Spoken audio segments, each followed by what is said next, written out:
Ahmed, bonjour. Ahmed, j'ai lu comme toi cette sortie de Jean-Pierre Fabre sur le réseau X.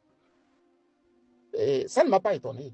Et je ne suis même pas obsédé de savoir ce qu'il a dit dans ce meeting ou dans cette réunion que l'ANC aurait organisé.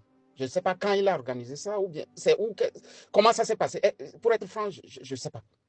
Parce que pour moi, l'ANC, c'est une anomalie de l'histoire du Togo. Dans l'histoire des peuples, il y a toujours de ces cancreries-là qui s'imposent au peuple. Et ça ne commence pas par le Togo. Dans tous les pays francophones, on retrouve de ces logorées. Et moi, personnellement, tu sais très bien que j'ai mon idée en ce qui concerne l'ANC. J'ai été le premier à dire qu'il fallait absolument détruire ce parti. Ce n'est pas à partir de 2020 que j'ai commencé par faire ce travail. J'ai commencé par faire ce travail à partir de 2005. À partir de 2005. D'ailleurs, qu'est-ce qui va m'amener à quitter Togo Forum? C'est un peu cette ligne éditoriale que mon ex-patron n'acceptait pas. Puisqu'il nous a dit, quand Yadema est tombé, Joseph Takeli nous a dit qu'il est temps de faire le vrai journalisme. Et le vrai journalisme consiste à écouter toutes les parties. Il faut écouter toutes les parties. Mais peu de temps après, sincèrement, je ne me retrouvais pas. J'ai dit non. En écoutant toutes les parties, moi j'ai l'impression qu'il n'y a qu'une seule partie. Et c'est le RPT dans le temps, qui deviendra unir ensuite. Chemin faisant, je me suis débarrassé de ça. Mais je suis resté quand même constant avec moi-même. Si c'est un opposant qui affronte la dictature, je prends position pour l'opposant. Ainsi, j'ai soutenu Boba Kitani, j'ai soutenu Jean-Pierre Fabre en 2010, je l'ai soutenu aussi en 2015. L'âme amère, bien sûr. En le faisant, c'est que tu n'as pas un autre choix, au fait. Tu as le mal et le moindre mal. Et tu te dis, ok, je vais prendre le moindre mal en attendant de voir. Mais combattre le mal et combattre le moindre mal, ce qui veut dire que tu deviens dangereux. Et je n'aime pas les hommes neutres. Un homme neutre est toujours dangereux. La neutralité, au fait, ça n'existe même pas. La neutralité en politique, ça n'existe pas. Tu ne peux pas dire que je n'aime pas le RPT, je n'aime pas comment dirais-je, l'ANC, je n'aime pas les FDR, je n'aime pas le cadre. Tu aimes un peu quelqu'un. Mais Fabre nous a niqués. Avant de parler de l'ANC, il faut faire cet effort d'aller chercher comment le parti a été créé, qui l'a créé et à quelle fin on l'a créé. Si tu ne te poses pas ces questions-là, tu ne comprendras pas. Si tu ne te poses pas ces questions-là, les politiciens là vont toujours manipuler. Nous ne sommes pas de grands peuples. Donc celui qui est plus fin, plus malin, tu sais, être plus fin et plus malin ne veut pas dire qu'on est intelligent. C'est qu'on est faux, au fait. Celui qui est plus fin et plus malin, lui trouve l'occasion de marcher sur le peuple. Nous ne sommes pas des peuples politiquement mûrs. Nous ne sommes pas des peuples avec une éducation politique. Nous sommes des peuples, bon, avec l'émotion. Tu vois, tu te lèves, on dit qu'il y a un meeting, et tu vois les 4x4 de l'ANC parader. Tu vois l'hélicoptère de Fort Yassimbe atterrir. Et si tu remarques très bien, quand ils vont pour faire les meetings, il y a beaucoup de jeunes, de nos jeunes petits frères, qui sont là à admirer leur voiture. C'est-à-dire qu'il est en train de faire un meeting quelque part, et de l'autre côté, on est en train d'admirer les grosses voitures qu'il a amenées pour le meeting. Idem aussi pour Fort Yassimbe. Il y a des gens qui laissent carrément le meeting et vont admirer l'hélicoptère qui a atterri. Voilà les peuples. La fois dernière, ça c'est une parenthèse, quand il est allé, soit dit en passant qu'il va se faire introniser, il est arrivé avec une Bentley. Une Bentley. Regarde comment ça c'était une curiosité au Togo. Ah, il est arrivé avec une Bentley. Mais là, il ne se pose même plus la question. Une Bentley, ça doit rouler quand même. C'est de bonne route. Une Bentley, c'est une voiture, bon, voilà, de luxe. Si on peut le dire ainsi. Mais tu n'as pas de route. de routes goudronnées, ne serait-ce que pour 2000 km de route dans tout le Togo. Et tu t'achètes une Bentley. Une Bentley, il y a des moments où tu dois au moins forcer le moteur à aller à 180, à 200 à l'heure. Tu n'as pas le choix. Tu dois forcer ça. Mais il a acheté ça et la ripaille est contente de le voir descendre. Lui-même, il est content de descendre dans une Bentley.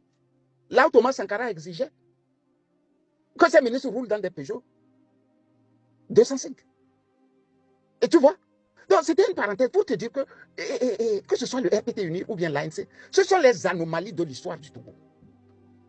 C'est une anomalie. Fabre est une curiosité. Donc, quand lui-même, il va jusqu'à dire que le RPT prospère dans les divisions de l'opposition, mais à qui il s'adresse? Je ne crois pas qu'il s'adresse aux autres. Hein. Je pense qu'il s'adresse à lui-même. Puisque nous nous retrouvons dans l'histoire du voleur qui crie au voleur. On lui dit que tu es le plus grand divisionnaire ou bien divisionniste des partis politiques au Togo. Et toi, tu sors et tu cries que non, non, non, non, c'est les autres. Mais il n'y a même pas encore 5 ans. Plein. Quand il disait que les autres ne sont pas consommables. Il n'y a même pas encore 5 ans plein. Et lui-même là, il disait que les autres ne sont pas consommables. C'est lui seul. Quand tu as affaire à des gens comme ça, peut-on parler d'homme politique? Ce n'est pas un homme politique. Eric Amerdine, je ne sais pas pour quelle raison, a trouvé bon de se désolidariser de Gilles Olympio. Et d'ailleurs, avant de se désolidariser de Gilles Olympio, il a fallu beaucoup réfléchir. Pourquoi? Parce que les gens de l'ANC, quand je dis les gens de l'ANC, je veux dire les pontes de l'ANC, donc Eric Amerdine, ont compris que Gilles Olympio était déjà dans la sauce. Le parti était déjà vendu. La preuve ici est que 2 ans avant même que Yadema ne décède, les Forts Gnassingbé savaient que Yadema ne va plus durer. Donc, ils ont commencé par faire un travail de terrain. Et celui qui faisait ce travail de terrain, c'est Pascal Bodjolan. Les 2 ou 3 dernières années avant que Yadema ne meure, Pascal Bodjolan était plus en France qu'il n'était aux États-Unis. Il était toujours avec Gilles Olympio.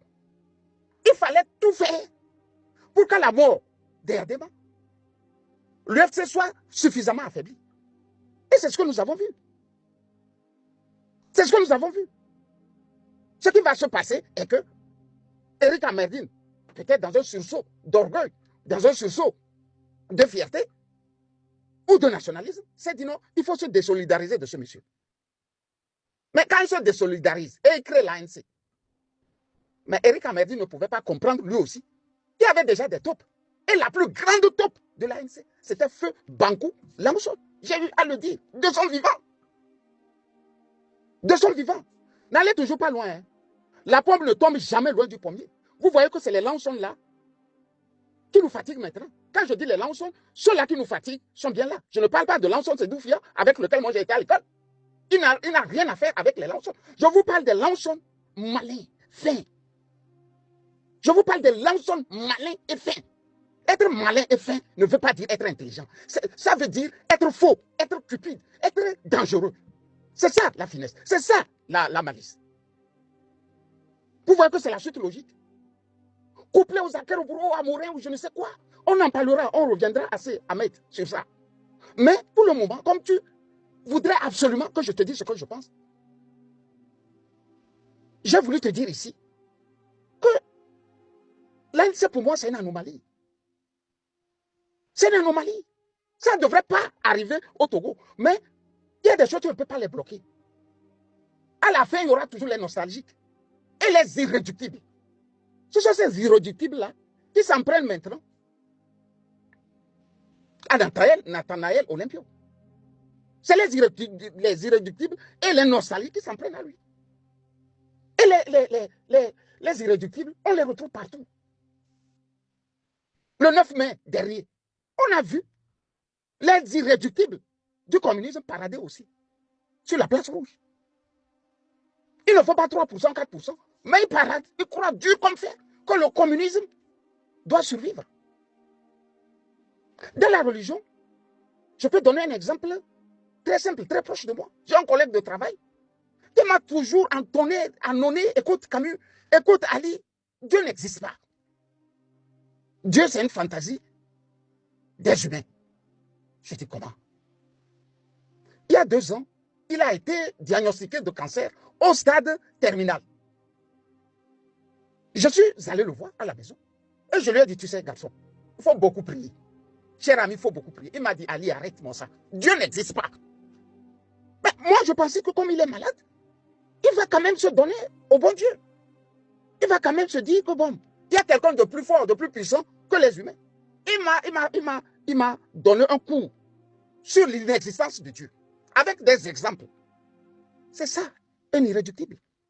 Tu peux tout faire, aller dans tous les sens. Il t'a dit que Dieu n'existe pas. Dieu n'existe pas, point barre. Tant que la religion, il ne veut même rien entendre. C'est comme ça aussi dans les partis politiques, Ahmed. Les gens sont convaincus que Fabre, là, je dis les gens sont convaincus que Fabre est un homme politique, un grand homme politique, qui pourra même sauver le Togo. Idem aussi, du côté de UNIR. Les gens sont convaincus qu'après 60 ans de père en fils, comme ils sont allés à la 5e République, Faure Gnassingbé va renaître. Il va renaître. Il va devenir autre que Faure Gnassingbé. Et il va commencer par faire des chemins de fer. Il va construire des chemins de fer. Il va construire des routes. Il va construire des universités. Il va construire des hôpitaux. Il va construire des hôtels. Il va construire des écoles. Il va construire je ne sais pas quoi. Les gens sont convaincus. C'est ça les irréductibles. Ahmed, tu ne sais rien faire avec des gens comme ça. Combien de fois n'ai-je pas dit qu'il faut détruire l'ANC? Fin de course, qui a eu raison. Si vous les laissez, ils vont prospérer sur le dos des pauvres. Ils prospèrent sur le dos des pauvres. Ils sont sans scrupules. Ils n'ont pas de scrupules. Eux, ils veulent prospérer sur le dos des pauvres. C'est pour ça qu'ils mangent à tous les râteliers. Ils mangent, est vrai, à tous les râteliers. Quand Emmanuel Soji de France 24 dit, Jean-Pierre Fabre prend, mais par des voies contournées. Ce qui veut dire que lui ne va pas directement. C'est quelqu'un qui remet à quelqu'un, et on remet à quelqu'un, et à la fin, lui le prend.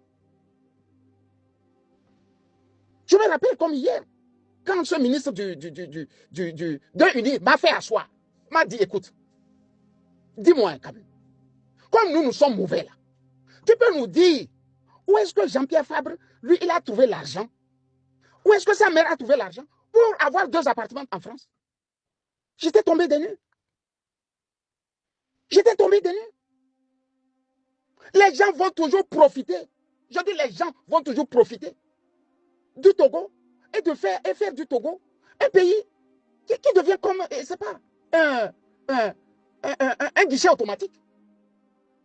C'est dans ce même ordre d'idée, tu vas voir des gens, c'est pas très méchants, très cupides. Gilbert Wongo, c'est quoi? Pourquoi lui devient Premier ministre, Ahmed? On a dû casquer. Ça dit, tu n'as jamais vu ça. On a dû casquer. Louis Michel, moi-même, j'ai eu à interviewer Louis Michel. Le jour où ils sont venus, on était 2. Il y avait un de la Deutsche Welle, un Togolais, et moi, pour le compte de Togo Forum, dans la salle de l'Union européenne là-bas. J'ai posé la question, est-ce que le nouveau Premier ministre là, il peut vraiment faire quelque chose pour le Togo? Louis Michel m'a dit, c'est ce qu'on pouvait trouver de mieux, c'est l'oiseau rare.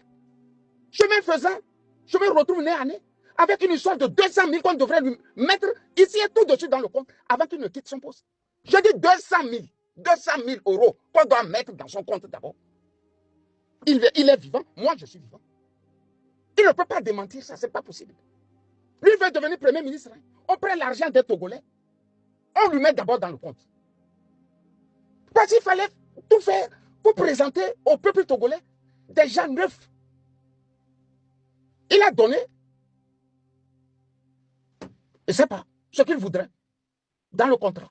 Vous me mettez de l'argent d'abord, et je quitte mon poste. Mais à la fin, il a gagné partout. Il a gagné sur le dos du peuple togolais. Et il a été nommé encore au Bureau international du travail. Et dans son propre pays, il n'y a pas de travail. Il s'en fout. C'est comme ça l'ANC aussi. Ils ont compris qu'il faille absolument utiliser le Togo à leur fin. Tout le monde pille le pays là. Tout le monde fait de ce pays ce qu'il veut.